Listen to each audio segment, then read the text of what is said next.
Joining us on the show once again today, a man I can call a returning champion to this podcast. Of course, you all know him best as the head coach of the Mississippi State men's tennis program, a team that is through to another Sweet 16 following their victory over Michigan State this past weekend. Welcome onto the show, head coach Matt Roberts. Coach, it is always good to see your face. Welcome back to the program. How are you and the team feeling as you get ready for the Sweet 16? Yeah, feeling good. At Ohio State again.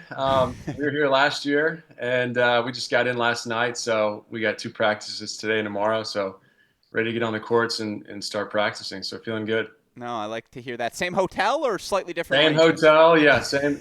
Our director of ops, same hotel, ran it back. Everything's the same. So we got a lift in this morning. The guys remembered the gym, and yeah, ready to roll. It's always good to find some comfort on the road, and obviously I want to talk about that match a little later in this episode. I do want to start, though, by talking about that Michigan State match, because I got the chance to be on the call for it. Again, scoreline ultimately lopsided towards your team, but man, Michigan State did make a serious push down the back end of that Yeah, for match, sure. forcing a couple of thirds, and yet, talk to me about the start your guys got off to. That doubles point. Boy, was it fun. The two simultaneous tie breaks, and just to be able to close things out the way they were with relatively less drama. Talk me through what you saw.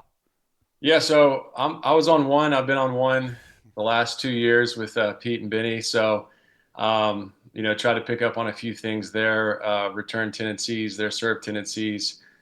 Tricky team, but, took care of business there. And then we made a good comeback at two, but that was a great team for Michigan State, and they got us. And then we were not looking good I'm sorry, at three we lost, and we were not looking good at two. Nicolo and Mario were just getting in a lot of tough rallies with Thanos back, and that's what we did not want to do that at all. And Thanos was making us pay for that. We've been pretty good at transitioning forward as a team, and I just felt like we were not getting to the net well that day. And Thanos was really good from the back. We got really lucky in that tiebreaker. Baroni hit a backhand inside out return, kind of shanked it, landed short, and Thanos did not move up to it enough and like shanked a forehand, missed it long. So that tied it up. We stayed alive there. That was, I think, saved one match point. And yeah, just kind of got lucky in the doubles point. Thought Michigan State was ready to go. Played a really good doubles point at all three courts, and then yeah, they did not go away at all. I mean, it got tricky there for a minute. We won a lot of first sets, but they competed really well. Hung around and kind of made a push there in the second sets. Our crowd got quiet. It got kind of weird there for a few minutes. But Nicolo, he was up a set in 4-2, and he said he just lost a little focus and let Sheldon back in, but did a really good job to start the third. And then we were in a pretty good position. I was on court six, so we had that in a pretty good spot. But yeah, I thought they competed really well. I go way back with Harry. Coach O and I recruited him out of East Lansing, and he was always 15 minutes early to his individuals and did everything right, worked really hard, became an All-American, and he's taken that same work ethic into coaching college. And you see he's doing a really good job building that program. So we knew they were going to be prepared. And it's cool to see Vince Orlando as the third coach. And I gave lessons to Vince when he was like 10 years old, and I hadn't seen him in so many years. And he came to our courts, and he's like 2 inches taller than me. I'm like, who are you? So it's just so cool to see these. I don't know. I guess I'm getting old when you see a lot of these guys you coaching, and yeah. So it was a fun match, great college match, and I'm happy for Harry and his group. They're doing a good job. No, I like that you recruited him. Were you aware that he won a match 0-0 without dropping a point in high school? Like Really, that's always my fun Harry Jaden fact. I Wait, believe so it. were you there when you guys recruited Fister? Yeah, yeah. I loved Aaron Fister. I recruited Aaron Fister, Drew Lead, Heislenders. Okay.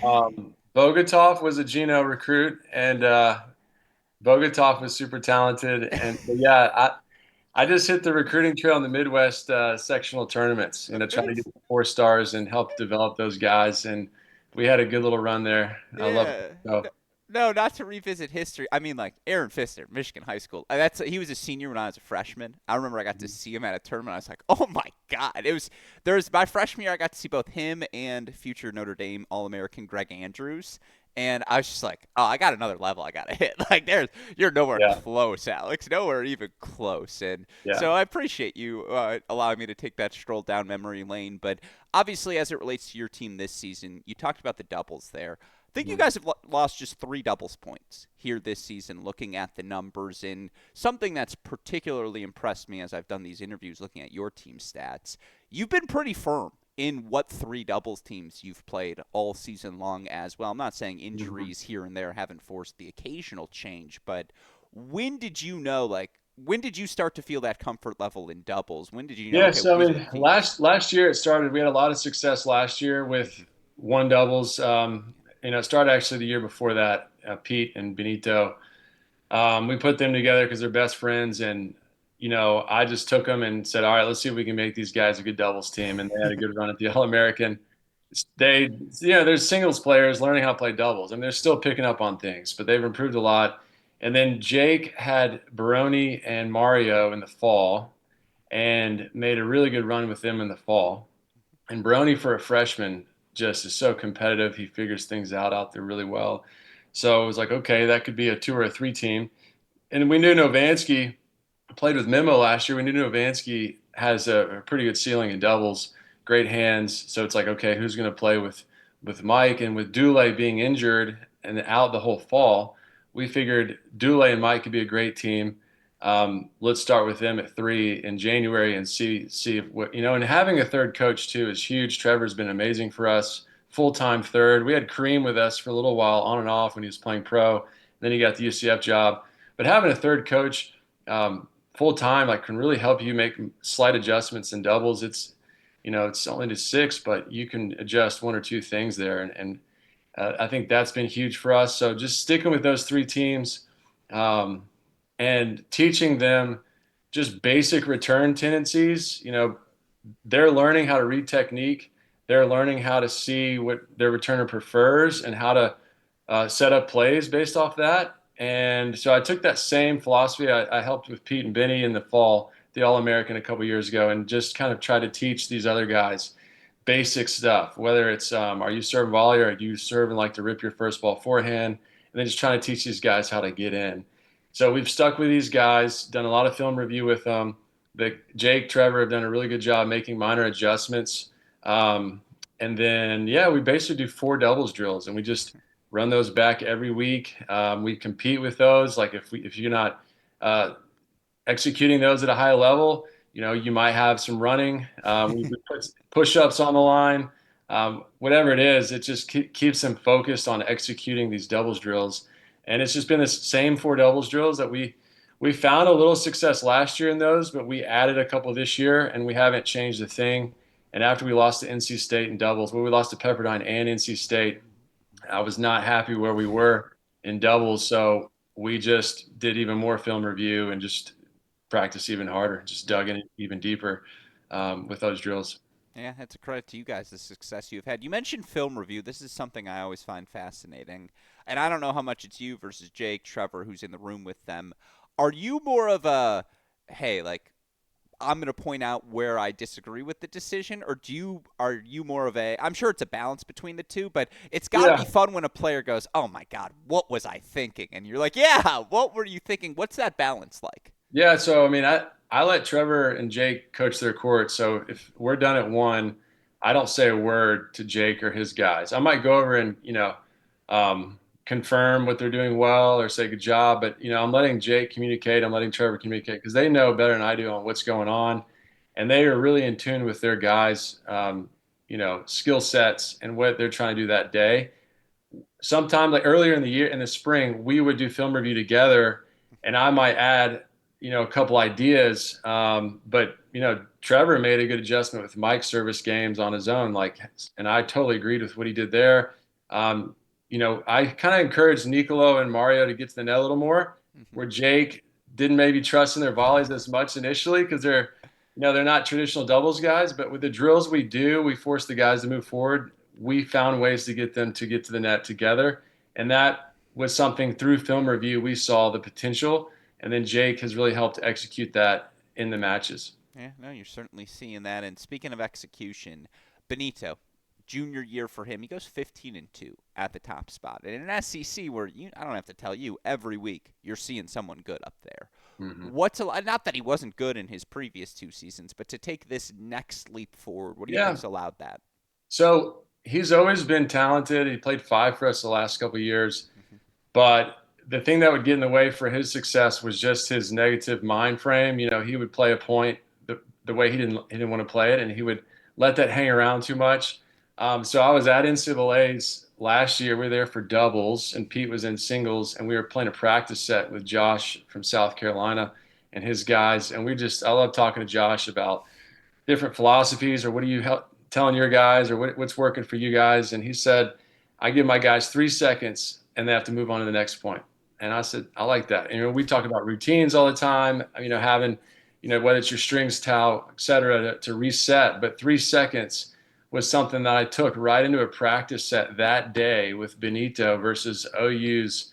I think he played number 6 this year for OU, lefty. Harazaki. Yeah, Yeah. yeah. And so we set up a practice set, and I just stood behind Benito for the whole set, and I just literally I was counting 3 seconds after every point. He was like, "That's all I get." I'm like, "That's all you get, and you have to be ready to play the next point." And he won the set 7-6, and Nick came over to him and was like, "Do you realize you won like 11 points in a row? You won the tiebreaker 7-0, and you held it at love." And he was like, "I didn't know that. I had no idea." And so he took that into the summer. He beat a lot of good guys in his club matches, beat a lot of players top 300, 400, did well at futures. And so he just kind of kept that rolling into the fall, trying to just stay present, move on, be really ready for the next point, um, be aware of his negative, self-talk. And he's just gotten a lot more mature on the court. He's understanding opponents' tendencies and what he needs to do that day pretty quickly. Like, we don't even coach him. Like, I'll go over there and talk to him here and there. Jake's been on the middle two courts since I moved to 4 and 6 with Dule and Brian, now Dule with Mario.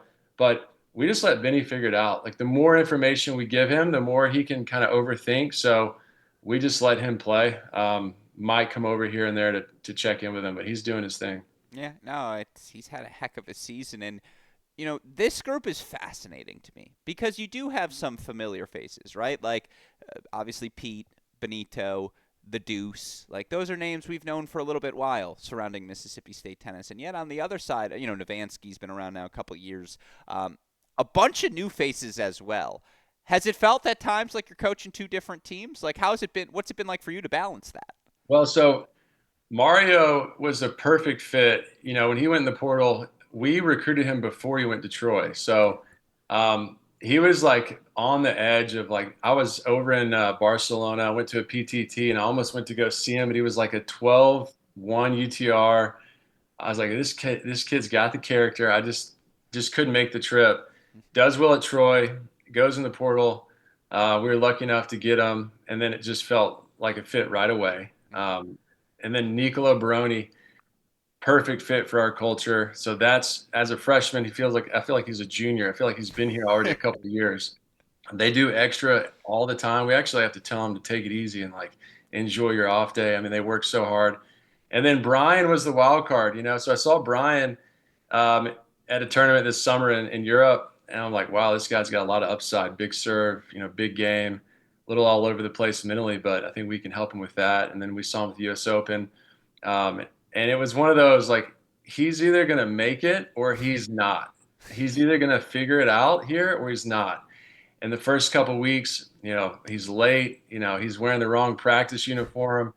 We're making sure he's doing well in school. We're like, are you going to class? I mean, within 2 weeks, he started, like, really growing and maturing, like getting really organized with his time. We'd have our team meetings. You could just tell he did not want to mess up, and he wanted to be a teammate where they could trust in his daily routine, how he competes. And he wanted to get in our lineup so bad, but Rob was playing at such a high level in practice and in our dual matches at 6. So I just kept telling Brian, be patient, keep showing us what you can control in practice and how you're mentally staying positive with yourself, because he can get a little down on himself. And it just clicked. We put him in at 6 against Georgia. We pulled Dule, and he lost a tough 3-setter there. Didn't really handle the moment well, but we told him, like, you're going to learn from this. You're going to grow from this moment. And I don't think he's lost since that Georgia match. and he's been coming in extra to the weight room. He's been coming in extra to the training room since that loss. It's like it just motivated him even more to work harder.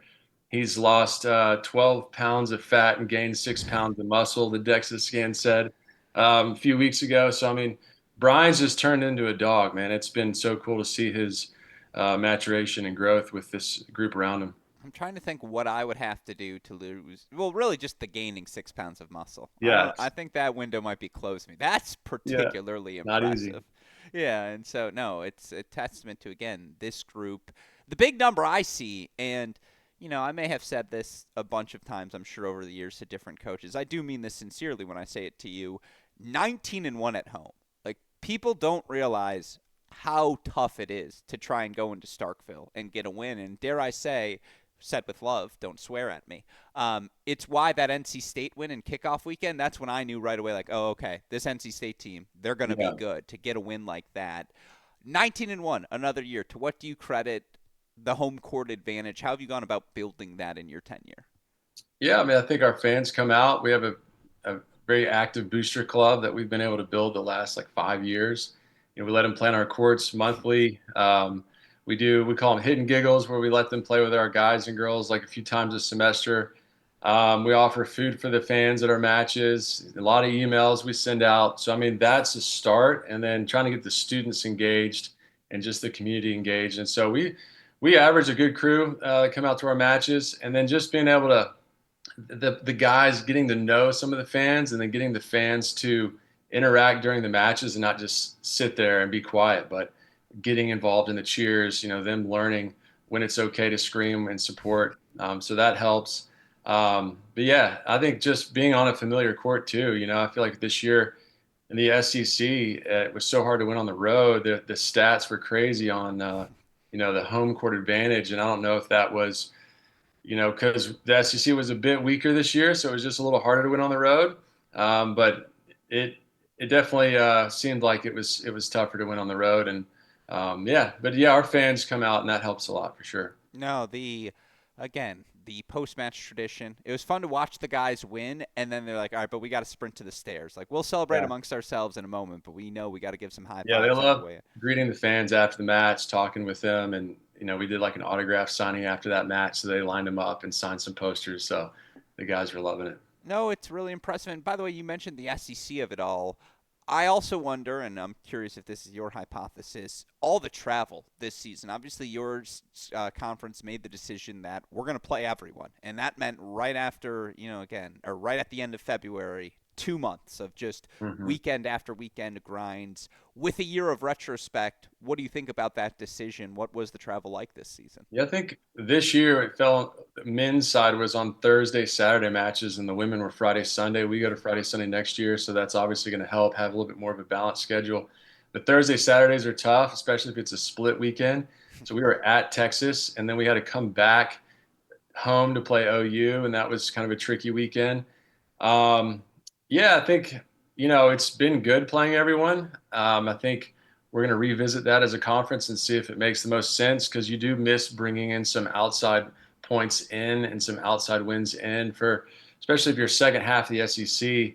You're still like really good teams in the bottom of the league, but it was tough to bring in points because either you're not able to schedule strong enough to get some wins because you want to be 500, or you just didn't get enough wins. So it was tricky this year. I felt like there was a lot of good teams better than the rankings. So it's not easy. I mean, we're trying to schedule tough non-conference opponents, but I think a lot of programs are saying no. We're playing a lot of schools too. We want to make sure we're 500. So it's been tougher to schedule. Yeah. Have you adjusted your non conference accordingly? Like, will the next few years look different? Yeah, so we felt like going into kickoff weekend this year, we weren't tested enough. I mean, we felt like our first, you know, we got to have a tougher match for kickoff weekend. And so we're actually going to Indiana next year at Indiana. Want to play on some fast indoor courts. And then we get Indiana back the next year. So we were pumped that they wanted to play. So that'll give us a little bit of a test before the kickoff weekend. And then, yeah, we try to always play the teams in our region, like Tulane, Memphis, South Alabama. We used to have a deal with Florida State, 4-year deal with them. We're looking to bring that back in a couple of years. I think he's got a couple of tough matches. He's got to wait for those contracts to end before he picks us up. Yeah, it's been tough, and it's also like you have such a gauntlet in the league, so you have to be careful of not playing too strong of a schedule. You have to know your group and know your level as well. Yeah, you are also. I feel like this is. You can tell me if I'm wrong, of course. You like a good doubleheader. Like I think there were 5 doubleheaders on Yeah, the we had schedule a this week yeah, we or had a this year. big team this year. I think we had 10 this year. We never had 10 before. Usually like 8 or 9, and Okay.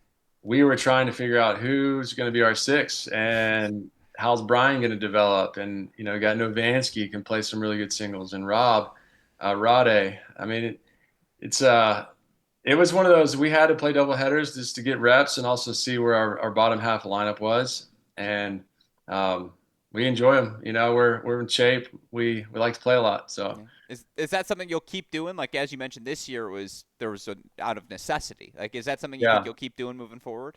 So we'll be at 9 next year. Yeah. So I still think we'll have some double headers, maybe not as many, but we will definitely early in the year get it going with some double headers. If it's instead of the Mendoza line, we'll call it the Bresky line. You're on the right side of the Bresky line of double headers, but you're inching closer to it. And so Yeah. no, it's always fun to see what the scheduling shakes out on. A couple more questions just in review. Obviously, a lot of great matches played this season by your team. What match this year did you learn the most about this group? Yeah, probably the win against A&M at home. So Baroni had a small injury pop up, and I just try to use that as a positive going into that match. It's kind of like a surprise to us that he wasn't going to be able to play. And, it's like anything in life, you can look at it as a curse or a blessing. And we looked at it as a blessing and stayed positive with it. Like, hey, guys, this is an opportunity for us to grow, realize how tough you guys are, and playing in without Baroni. So we'll make an adjustment in doubles. Mario will slide down and play with Brian, who hadn't played doubles much with it for us at all. And then we're going to get to see another guy in singles slide in. And the guys stepped up and played an awesome match. And that just showed the group, like, no matter what's thrown at us, like we're ready to go. We're ready to compete. We want adversity. We wanted to be tough, and that was really huge for us just moving forward. Because then when we got Nicolo back, obviously we felt complete and stronger, and just deep. No, it was an impressive victory. Obviously, you can draw a through line from there, all of your success in SEC play to why you were able to reach another Sweet 16. By the way, I think it's the seventh Sweet 16 in the last 9 years for your group.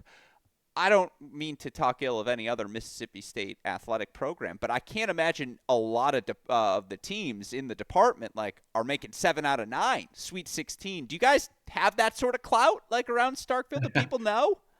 Yeah, I mean, I don't know if they know like how many. I mean, it's just I think they know like we love to work hard and we love to compete, and we value culture. We value like the guys being connected as a group, being able to push each other, how to teach accountability, how these guys grow on and off the court. And I think they value that, or they see that I value that, and our team does.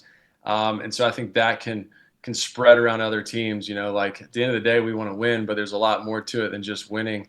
And so I think we have a really good group of coaches. Our new AD has done an amazing job as well with this revenue share model, communicating to us what's ahead. So we have a lot of really good things going on. Our golf teams are always consistently good. Basketball was really good this year. Football's building, for sure, and it's been a great run for me to be a part of this. I think since Dak Prescott, Dan Mullen era, #1 in the country in football, to multiple ADs, I've seen a lot, and I think we're at a great spot right now, moving forward in the revenue share model at Mississippi State. No, I love that. A tenured head of the Mississippi State athletic department. That's yeah, that's how you know we're getting old, coach. Hmm. Um, if you could go back and reallocate time in practice, more time for one thing for this team, whether it be on the court, off the court, whatever it may be, what would you spend more time doing this season? Mm, that's a good question. I think we've focused on doubles so much after the kickoff weekend, and I wouldn't change anything in that area. But I think we found a couple of singles drills that have really helped. Like Dusan, we pulled Dusan out because he was really struggling mentally with his singles game going into the Georgia match. And I didn't know if he was going to make it. And I was like, well, I'll shift from 1 and 2 to Dulay's court and just see if we can create some momentum because it was like kind of do or die. Like he was either going to like be in the rest of the way or not. And we did a couple drills with him that I've just added to the whole team that really helped Dulé get going. Just prioritizing holding serve, in singles, um, different variations of serve plus twos, and just giving them real basics after their serve, and then mixing it up to where they don't know it's coming combined with some shot tolerance drills that Trevor brought in. So I think I would probably emphasize that more earlier in the year to allow our singles to be a little bit of a higher level earlier on the year. But it's all a process. It evolves every year. There's a different evolution to your lineup and how you coach and teach and when you adjust things. And I think it's all as long as you're really in tune with your program and you work really hard, you shouldn't really have any regrets because it just kind of all flows the way it's supposed to be. It's a, no, it's a very good answer. And I'm going to tennis nerd out here and quick follow up. Serve plus two. Has the game evolved to the point physically where the serve plus one has just developed to the serve plus two drill? Yeah, I think so. I mean, especially with the balls, I feel like the balls have got a lot slower. Even the U.S. Opens lately, I feel like have felt like more of the Dunlop ATP. They're getting very fluffy, so it's very physical. You're not getting many free points, so you can make some adjustments with your return positioning and how you hold serve to, I guess, give yourself an advantage when the balls do get slow because you're kind of playing with two different types of balls in one set. Very fast the first few games, and then very slow. So yeah, it's serve plus two. I remember Trevor Fauché on our team. We used to do serve plus one, or you have to win the point within two shots, and he hated it. He was like, "Can we do serve plus three? You're gonna have the biggest serve." Shout out Trevor if you're listening. But yeah, I think it's all about patterns after your serve. If you don't get the free point, you got to set up a pattern to get what you want. And um, I've just tried to learn over the years how to help these guys with that area. Um, and I'm still learning, still evolving as a coach, and still trying to help these guys grow every day. I, like you, would have said, Trevor, it could be serve plus nine. You're not hitting the winner. No, it's fascinating to hear, and yeah, I appreciate you offering some details into that. Big picture questions here before I ask you about your round of 16 and let you go. Portal season opens up here this week, obviously, with players being allowed to enter there. And look, you have taken transfers over the years. We talked about one earlier, obviously, here today. What is your approach in relation to roster construction to the transfer portal? How does it fit in? Yeah, so I mean, obviously we have an established team right now. We only have one spot open. Um, we're somewhat of an older group, so we're kind of hesitant to, bring in someone older. We definitely want to bring a younger guy in that we can teach and develop so that when Pete and Benito and Mario and Novansky graduate, we have that kind of that next wave ready to go. But yeah, we look at all the guys in the portal. Jake does a really good job recruiting and giving us some options. He's on the phone a lot. And then from there, we just, try to find the best fit for what we do. We're very honest. We try to bring visits in midweek and show them how we grind every day. We don't like to do these football weekend visits, in the fall. We like to show them what we do every day, so they see the real deal, and we just are very honest with the recruits on what we do and how hard we work and see if it's the right fit for them. Because I mean, it's about school and tennis here in Starkville. There's not much else to do. I mean, obviously they have fun. There is a little bit of a social element to it, but they're just trying to do well in school and get better at tennis and hopefully be a pro. And so we just try to get to know the guys in the portal and see if it's the right fit. No, makes a lot of sense to me. The NIL of it all. How quickly does that come up in your conversations? How prevalent of a part of recruiting is that? Yeah, I mean, if a recruit's bringing up NIL pretty quick in the conversation, it's not something we like to talk about. We like to talk about what's going to help that player grow and develop, and what kind of group does he want to be surrounded by. And so, if he's bringing up NIL, if he's talking about money pretty quick, then I'm turned off pretty quickly there, and just because we don't really do NIL. We especially moving forward into next year, how tough it's going to be with the clearinghouse and Deloitte managing these third-party deals. Potentially, the international student visa being in jeopardy again with a business deal, whether you're active or passive. So all that's going to get pretty serious again. And so I think we're kind of at the end of the road with these NIL discussions, which makes me really happy because I think you're a tennis player. You should be valuing a scholarship. You're not creating revenue for your university. So I think the NIL is still going to be there for Americans for sure. I think there's going to be legit business deals for Americans with local businesses. And that's going to still be, as we know it. But when it comes to international student athletes, it's going to be very difficult to do a legit business deal. And the way they're going to manage that seems to be really serious. So I'm hoping we get back to a scholarship model, and I'm really excited about what it looks like. Now it's just a matter of if this is all going to come to fruition and be what it looks like.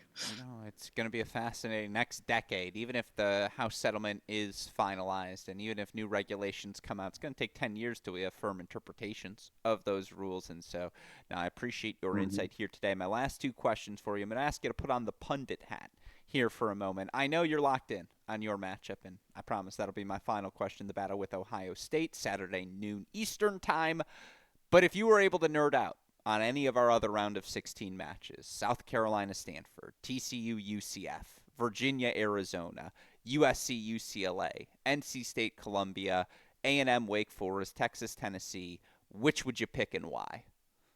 Nerd out. So like wanting to watch it and Or just most fascinated by any direction you um, want to go. I mean, probably two. I mean, UCF and TCU. I like Roditi a lot, and Kareem, used to work with us, Yeah. teammates with Jake. So I mean, that match is going to be great. Really happy for Kareem and what UCF's doing there.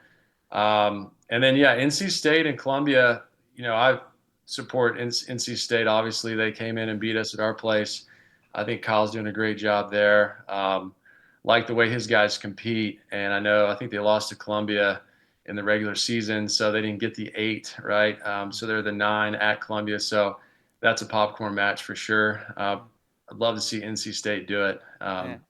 Yeah, so those are probably my two picks. No, two very good picks. By the way, Kareem's quietly another branch on the Matt Roberts coaching tree. Like it's Yeah, I something don't know you if don't you're get. gonna give me. I don't know if you can give me that. That was it was more of a he needed a place to train, and he was still playing, and he was bumming around Starkville just trying to get what he could. But I no, guess we'll put him on the Jacoby tree. yeah, you probably could actually. That was a lot of Jake there, and I loved Kareem though. He was good for us, real calm, cool demeanor, and I'm just so happy that he found a good fit at Yeah. UCF. No, I like that.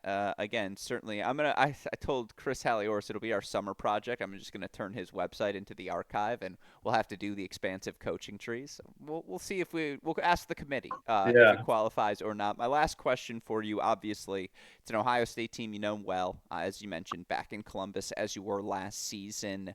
Um, you know this team. What do you view as Ohio State's biggest strength, and what's it going to take for your guys to knock them off, advance in this tournament?